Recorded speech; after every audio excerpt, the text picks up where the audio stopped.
the Easy Way podcast, where simple tips become real results. Please don't forget to subscribe to our channel. Hello, everyone, and welcome back to the Easy Way podcast. I am Peter, and today we have a very sensitive topic. We are going to save you from embarrassing situations. Hi, Peter. Hi, everyone. I am very curious about this. I hate embarrassing situations. Did I say something wrong in the last episode? Please tell me. No, you were perfect. But imagine this scene. You walk into a nice coffee shop. You look at the waiter and you shout, "Give me a coffee." How does that sound to you? Oh my goodness, that sounds terrible. It sounds like a robbery, not a coffee order. If I were the waiter, I would probably spit in the cup. Exactly. It is grammatically correct, but it is socially aggressive. Today, we're going to learn how to turn your English from basic and bossy to polite and professional. I definitely don't want to be bossy. I want to be nice. So, how do we fix this? Is there a secret list of magic words? There are magic words, yes. To explain them, I want to tell you a story about a guy named Tom. Tom is a smart guy, but he had a very bad first day at his new office. Poor Tom. I already feel bad for him. What did he do? Did he break the coffee machine or did he insult the boss? He didn't mean to insult anyone, but his English was too direct. He was working with a colleague named Emma. Emma is very kind and patient. Okay, so Tom is the rude guy and Emma is the teacher. What happened when they met? Set the scene for us. Well, Tom walked into Emma's office. He wanted to have a meeting. He pointed at the chair and said to her, "Sit down." Just like that. Sit down. That sounds like a command you give to a dog. Sit down, Rex. I would be very offended if a coworker said that to me. Emma was shocked too. She looked at him with big eyes. Then she smiled and whispered, "Tom, in English, we don't give orders. We make invitations." Invitations. That is such a beautiful way to think about it. So, how did she fix his sentence? What is the polite version of sit down? She taught him to say, "Please, have a seat." It means the same thing, but it sounds welcoming. Have a seat is soft. Sit down is hard. Please have a seat. I love that. It feels much more professional. So, did Tom learn his lesson or did he make more mistakes? Oh, he made many more mistakes. Later, they went to lunch at a restaurant. The waiter came to the table. Tom looked at the menu and said, "I want water." I want water. It is so direct. It sounds like a demanding baby. I want, I want. That is not how an adult should speak. Precisely. It sounds selfish. Emma kicked him under the table. She leaned over and said, "Tom, never say 'I want.' It is too strong." Emma is a good friend. She's saving his reputation. So, what is the alternative? How do we ask for things without sounding like a king? The magic phrase is, "I would like." It is the golden key of politeness. "I would like a water, please." It shows respect to the person serving you. I would like. It flows very nicely. It's longer than I want, but the extra effort shows that you care about manners. Exactly. And don't forget the contraction. "I'd like." It's faster and still very polite. "I'd like the chicken, please." Okay, I'm writing this down mentally. Have a seat and I would like. But what if Tom needs help? Does he say, "Help me"? You guessed it. Back in the office, the printer was broken. Tom shouted at Emma, "Help me fix this." He sounded like he was in an emergency. Help me sounds like he's drowning in a river. It creates panic. It's not a polite request for a coworker. Emma sighed. She walked over and said, "Tom, we need to add some seasoning to your English." She introduced him to the modal verbs. Seasoning, like salt and pepper? That's a funny comparison. So modal verbs make the sentence taste better? Yes, words like could, would, and may are the spices of English. They soften the flavor of the verb.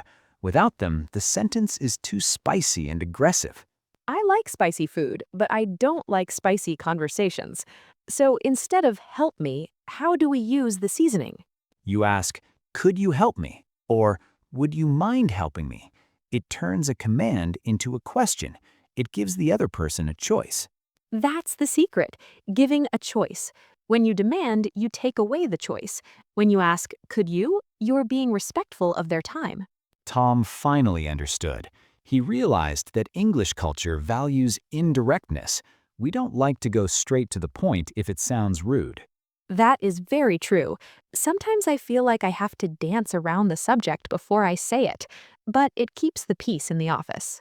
There was one final test for Tom. They were in a meeting, and the boss had a bad idea. Tom wanted to say, "No, you are wrong." Oh no, danger! You cannot say you were wrong to the boss. That is a career suicide mission. Tom, don't do it.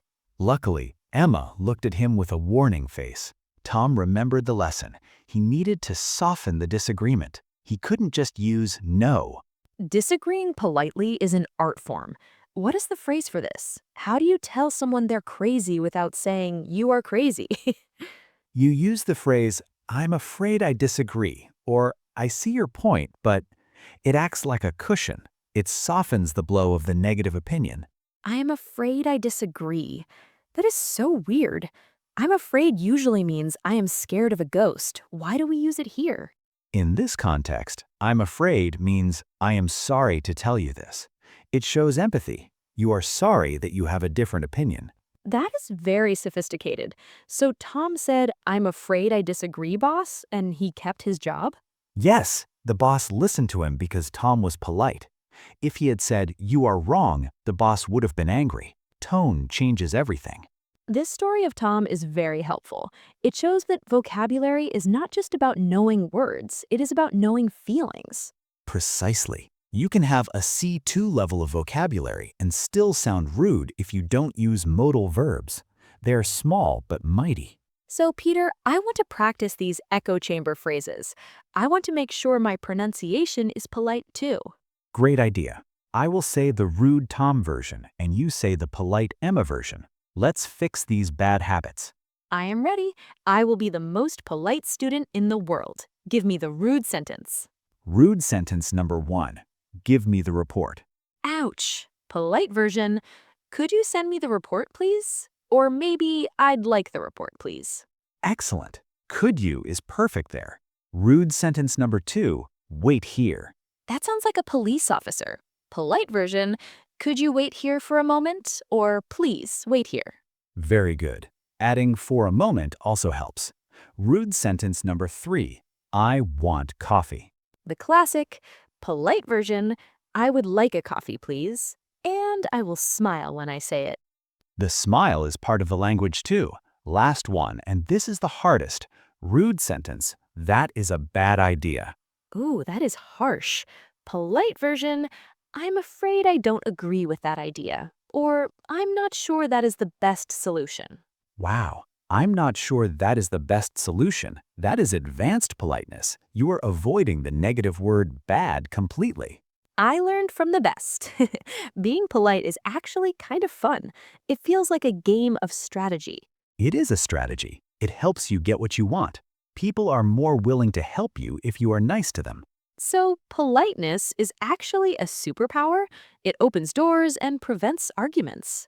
Yes, and remember, in American culture, please and thank you are mandatory. Use them in every interaction. I will. I promise I will never shout, "Give me coffee" again.